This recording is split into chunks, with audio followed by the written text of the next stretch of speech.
Hi there, Stampers. This is Lisa with Queen Bee Creations.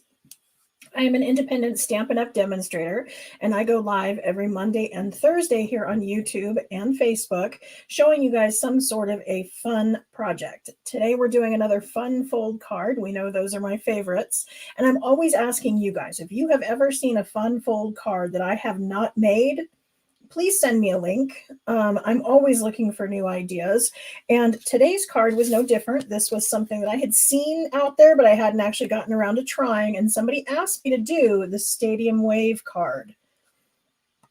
So this was by request from one of you who wanted to see this one done. So keep your eyes peeled when you're out there on Pinterest and out there poking around, and send me links because I love to try them out with you guys. This week I'm using a lot of designer series paper, and probably for the next couple weeks, because designer series paper is currently on sale 15% off. All of the regular designer series papers, there's 14 of them in the new annual catalog, are all on sale 15% off, and the one we're using today is one of them. So let's get started. I've also had a few people ask me about Halloween stuff, and that you want to check out online. You want to look at our online exclusives to find the Halloween stuff. And yesterday, I believe, or the day before, they added a haunted house kit that looks adorable and would be really fun to do with grandkids. So here is today's card. I watched a lot of videos. I made a lot of prototypes that I hated. I'll show you a couple of them. I was trying not to copy something somebody else had done. I'd seen somebody do the coffee cups. I'd seen somebody do the bees. I'd seen somebody do, several different things. So I decided to use the butterflies because I had a bunch of them cut out, because last time we did the Pretty Pleats card, and I had used my brother's scan and cut and just cut out a bunch of the butterflies from the Spotlight on Nature. So I was able to stamp a whole sheet of them, run it through the brother's scan and cut machine. It cut them all out, and I had a stack of them. So I was able to do that. The very, very first one I watched made this card, or this size card. And this one uses cardstock as the pieces inside, and it makes it quite a bit thicker. So this one is done with designer series paper, and it makes it way thinner. So it is possible to do it with cardstock, and people do, but if you're looking to mail it, you probably want to try designer series paper. And this, I watched a video that was in English, but she must have converted it from European measurements, because this is 4 1/4 by 6. So I don't know why it doesn't fit in an envelope, but it doesn't. So I said, okay, that's not going to work for me. So I pulled out some other stuff, and I made this one. And this one, they made these to be 4 inches long. And the one I'm making for today is 3 inches long. So you can make them a little bit longer and have it fill up more of the card on the inside. So that's optional. I'm going to give you measurements for the 3 inch because I didn't want it to do that much. But you can definitely do both. And I just thought the leaves kind of got a little bit lost, and I don't know, I wasn't happy with that. So I moved over the Perennial Lavender because I happened to have that out. And I made this first one, and I realized why we have to pay attention to how we're putting the wave together, because this one went in backwards. So not that that's wrong, but that wasn't the way I wanted it to go. So I'll show you why that one's backwards as we go through creating this one. Thank you to everyone who is entering hashtag Prize Patrol.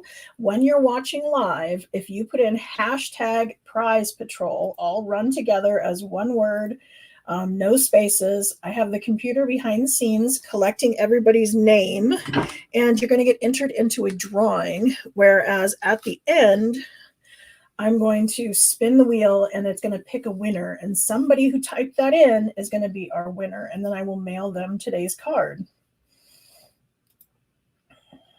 I'm also checking for questions. I try to look back and catch questions. If I miss one, please, please, please ask me again. I never intentionally don't catch questions, but sometimes the comments move a little fast or I'm a little involved in the project and I don't get to them. So it's never intentional, but please ask again. Okay, I'm starting out with a card base that is 4 1/4 by 11.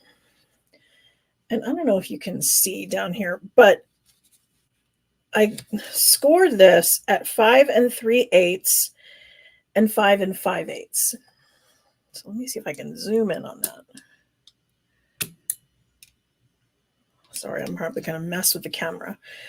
But see how my 5 1/2 is right there in the middle?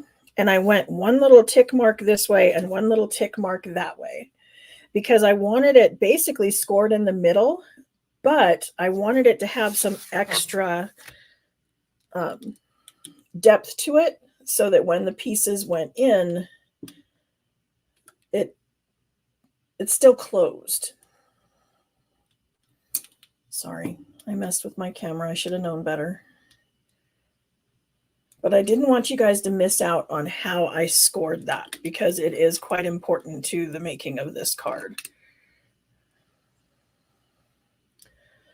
Ugh.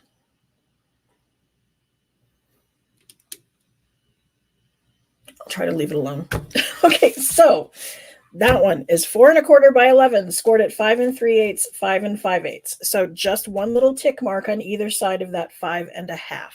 That's going to do it in the middle, but give us this little 1/4 inch gap that will allow us to have all those layers on the inside and not have them kind of stop the card from closing properly.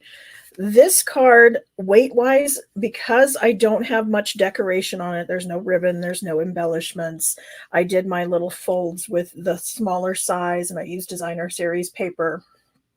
This one probably would all go under one stamp, as long as it, smashed flat enough that it wasn't a thickness issue. But by weight, this one is fairly lightweight. I don't think it would go over. I don't have a scale in front of me, and I think the fact, all those things I mentioned about no designer series or no embellishments, no ribbon, my decoration is fairly small, those sorts of things. So I think it would go on one. Okay, for the outside, I cut one of these out of the Perennial Lavender Designer Series paper. This is the corner of one of our larger sheets because I wanted some of this tan in the background to give us kind of a more open feel to the front of our card. But then on the inside, I took one of those that had the flowers that went top to bottom, and I cut a 4-inch section, and then I cut it at 5 1/8, and then another 5 1/8. So my pattern is continuous. So if you notice, my things line up and my pattern continues. There's just a little bit of a gap in the middle. Okay, then of course I used the dies called Something Fancy because I wanted just a basic label shape. I didn't want to cut squares, but I wanted something basic, and these are some great basic shapes. So I cut the mat out of Highland Heather, and then this out of basic white because my base is Gorgeous Grape. Then I had, like I said, I had all these butterflies left over. So these will go on the inside. They're stamped in Blackberry Bliss, Highland Heather, Gorgeous Grape, Fresh Freesia. So anyway, just a variety of butterflies that we will mount on the inside. And then the mechanism part, that's where I said I went with the 3-inch. So what I did was I cut this at 8 inches in length. At 8 inches in length, I scored this at 3, 6, 6 3/4, 7 1/2. If I wanted to do the 4-inch, I would use a 10-inch section. And so that would be scored at 4 and then 8, 8 3/4, 9.5. Okay, but we're using the smaller one. All the scoring is already done. You want to make sure when you are burnishing your fold lines that you are definitely squared up on the sides. Okay, we don't want this to be askew in any way, so I'm making very careful that I am flush with both sides before I burnish this down. And then every video I watched, they cut this into the 1-inch strips, and then they glued them together all individually. And I did my first several like that, and I thought, you know, I would bet that we could run a piece of tear and tape down here, fold this over, and then cut our 1-inch strips, because it's designer series paper. So the blade's definitely going to go through 2 layers. So that's what I did for my latest card. Is I figured it was a whole lot easier, rather than cutting them all out individually and then having to use liquid glue to keep each one of them glued together. So I'm just peeling off and putting some tear and tape down. Now I'm doing it this way because I want it flat. I want to make sure that when it goes in, it's going to go flush. Now this will end up going that way. So these will be my pieces. See how that looks like one of them? But for simplicity, I'm going to leave it open like this, so it's just totally flat. And then I'm going to bring in my trimmer, and we're going to cut this at 1-inch strips. So see, it's already done.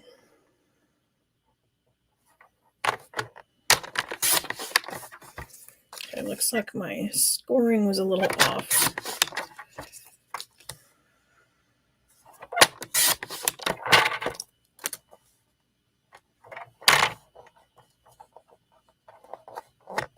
Oops.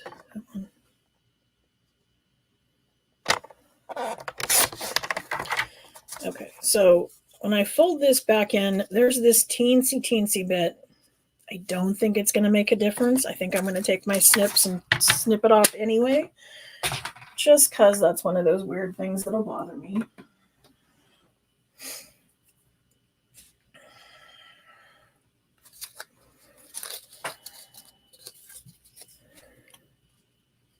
So I'm making careful that I'm not cutting my score line there, because I don't want to open this back up again.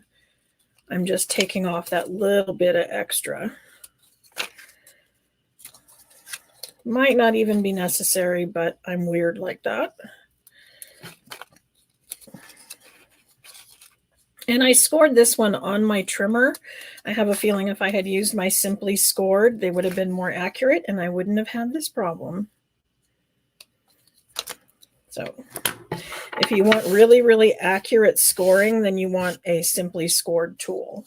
So if you make any kind of 3D projects or boxes, stocking stuffers, all those sorts of things, you want a Simply Scored, because on boxes and those sorts of things, you absolutely want them to be exact on the measurements.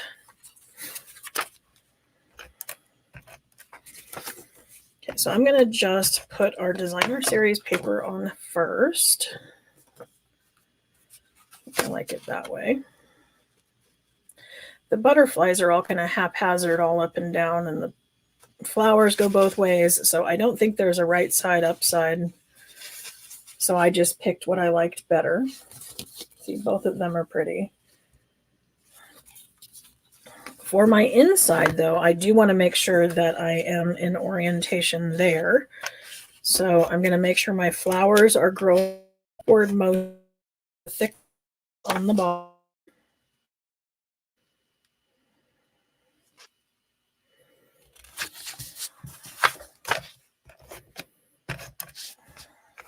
I see some of you saying hi to Pixie and Sophie. They're both upstairs, and Mark is still home.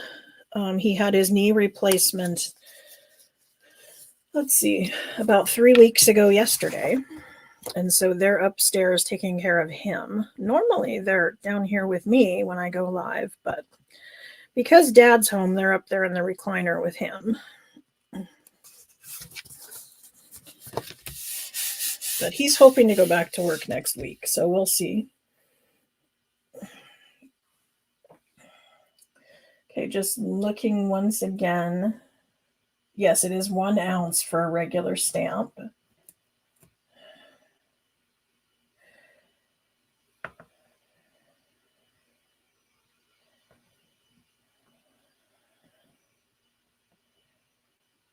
Okay. All right. So we have some stamping to do. So let's do that. So I'm going to bring in thanks and dear friend. I'm going to stamp those in Gorgeous Grape.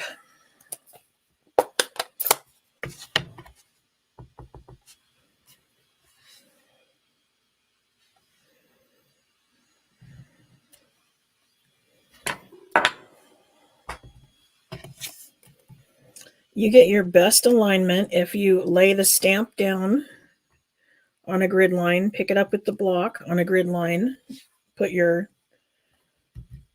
label on a grid line, and then look straight down over the top. If you look at an angle, you're not going to be exact. So if you have the ability to, I can't because it would stick my head in the camera, but if you have the ability, try to stamp looking straight down over the top of your stamp, especially when you're doing two-step stamping where you're layering things. If you're feeling like you're not very good at it, they're always off. It may be that you're not looking straight down from the top. Sometimes I will even stand up so that I can look down through the block if I need it to be really accurate. Or I bring out my Stamparatus if you have one of those, or if you don't, you can get a Misty through the link on my website. But it's a stamp positioner that allows you to stamp much more accurately and to stamp more than once in exactly the same spot. Okay, so now we're down to that part where I was talking about our wave. And I think the first time I glued them together, I went this way. And I had all of these little, I don't know, these little mouths, these little open things at the top. And what we actually want is we want them at the bottom. Because I'm going to start with this one first. And then if I'm setting the next one on top of it, then I need this fold part towards me. Okay, so that's going to be very important.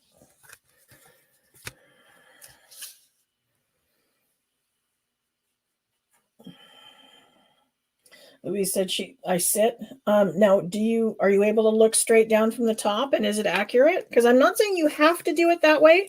I've just had some people say, why can't I get this straight? Or why isn't it lining up right? And so that's just one of my tips, is to stand up and look down. It can be helpful. So these strips are all about 1 inch wide.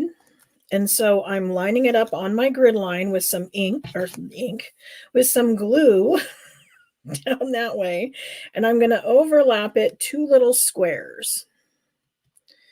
So I'm lining it up 2 squares over, and I'm trying to keep them straight. And with liquid glue, we have that little bit of wiggle time, so we're good there. But I want to make sure that I'm straight and I'm even. If you're good at eyeballing it and getting it exactly at the 1/2 inch, that's fabulous. Have at it. If you need a little help, that's what the grid paper's for.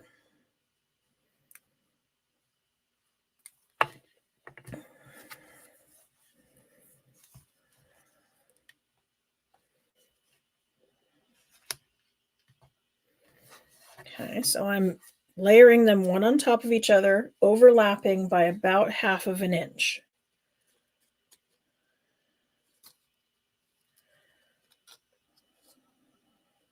So see how that one in the middle, 1/2 of it's on this one and 1/2 of it's on that one? That's what we're going for. And I'm doing 6 strips. This can obviously be changed. You can make the strips a little wider, a little narrower, and change the number of strips that you use. And that could be fun if you were trying to spell out someone's name or congrats, you know, something where you had a certain number of letters that you needed to put across. So you could make your number of little lift things here the same number as the characters in your word. So don't feel that they have to be exactly as I did them. Like I said, crafting is one of those things where you can change it up and get creative, and spelling a word or filling in more of the space might be one of those reasons we might change it.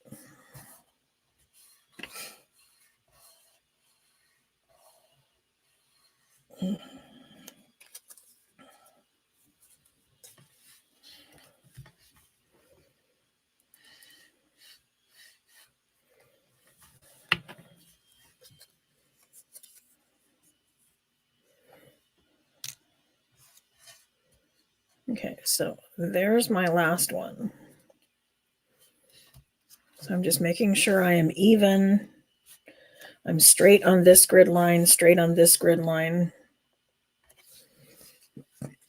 And I'm opening in the right direction. And this is, now that I've got it all together, 3" by 3.5 inch. So we actually could get a couple more on here and it would still fit. At least one more would still fit. But I'm just going to center it in my card. And I'm going to take some liquid glue and I'm going to go all the way across on the bottom, all the way across on the top, because I want good contact on my edges. I want the entire bottom piece sticking. You might need to be careful because it may try to ooze out some glue. So keep an adhesive eraser or your embossing buddy, something nearby to clean up any glue that oozes out. But if it doesn't stick down really well, all of that movement when you open it up and it fans might come apart a little. So you want really good contact with those bottom pieces. So that was my bottom piece over here.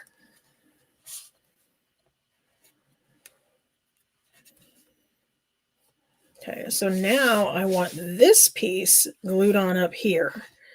So this gets a little tricky. Good time to use liquid glue for our wiggle time, because there is that gap in the middle.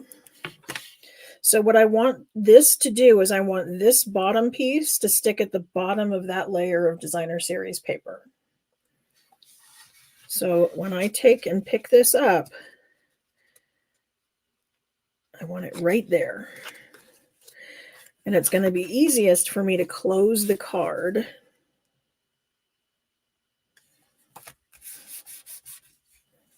So I'm watching here that I want good contact all the way across on the bottom, at the bottom of my designer series paper, or I guess it's top because this is the bottom of the card.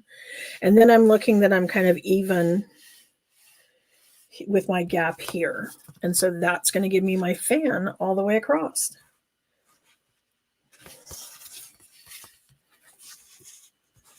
Okay, I see it oozed a little bit of glue. So I'm going to be careful and try to clean some of that out of there, because I don't want the pieces to glue together. That would not be good.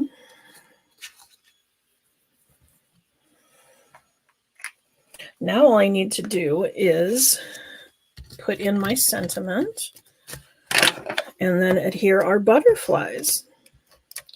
So who thought this card was going to be a lot harder than it actually is?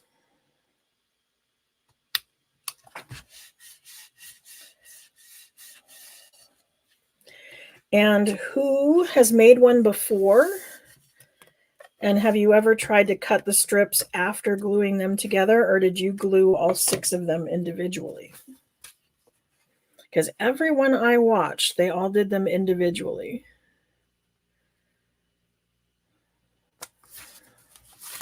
And I thought that gluing them together and then cutting them into little sections was smart.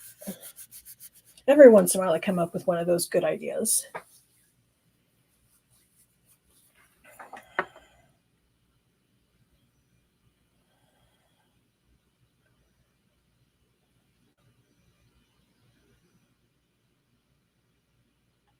Okay, just checking for more questions.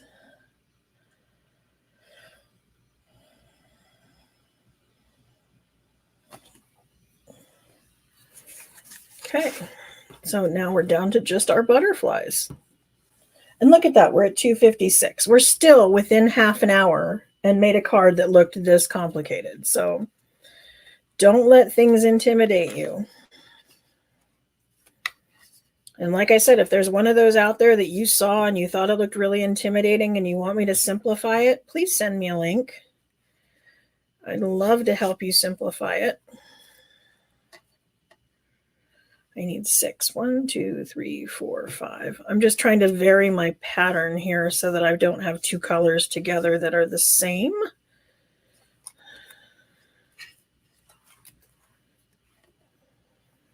Okay.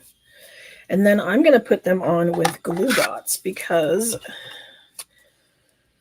these dry really quickly and they're easy to use.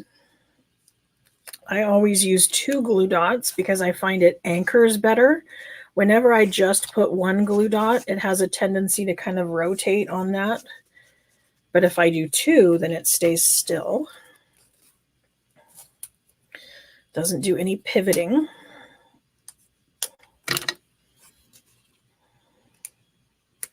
And I tried to make the butterflies go different directions, kind of, and it just looked weird.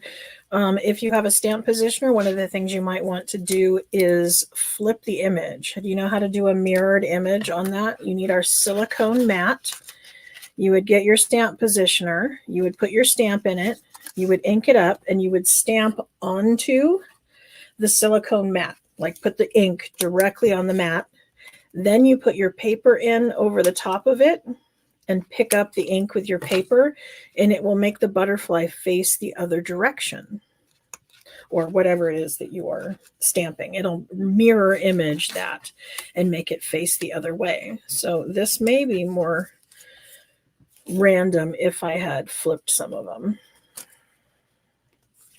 or used a butterfly stamp set that had more than one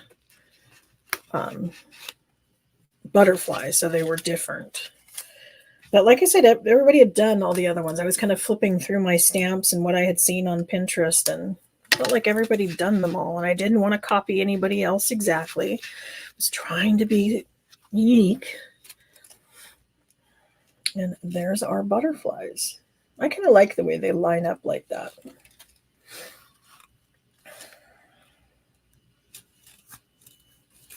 So there we go. There is today's card. All done in half an hour.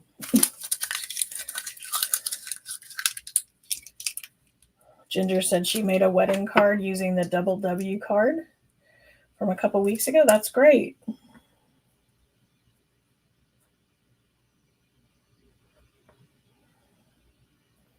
Catherine said she used acetate. That might be a little thicker in the trimmer. You're right.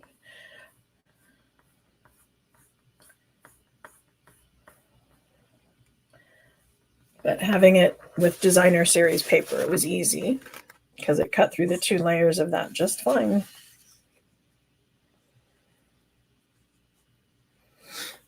Okay, so that's today's card. And I don't know if you've noticed, but I've already posted on YouTube and Facebook what my next card is for Monday. Monday, again, we're using more designer series paper. And I'm using a little latte, but it could be used with any number of designer series papers. But it's this diamond gatefold card. My friend, this one and it was too cute, and I loved the fact that it used some designer series paper in a 12-inch length. So that's what we're doing on Monday, is a diamond gatefold card. Has everyone put in hashtag prize patrol? Again, that is how you get entered into the drawing to possibly win today's card. I'm going to be spinning the wheel in just a little bit and just picking a winner to see who gets this one. So I'll give you guys a second to put in hashtag prize patrol.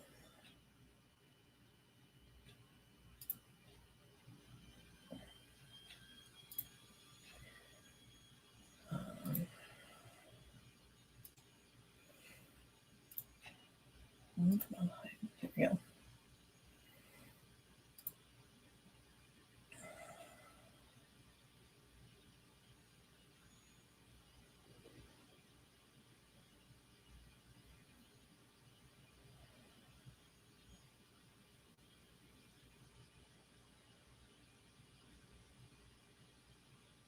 Okay, so I'm going to go ahead and spin.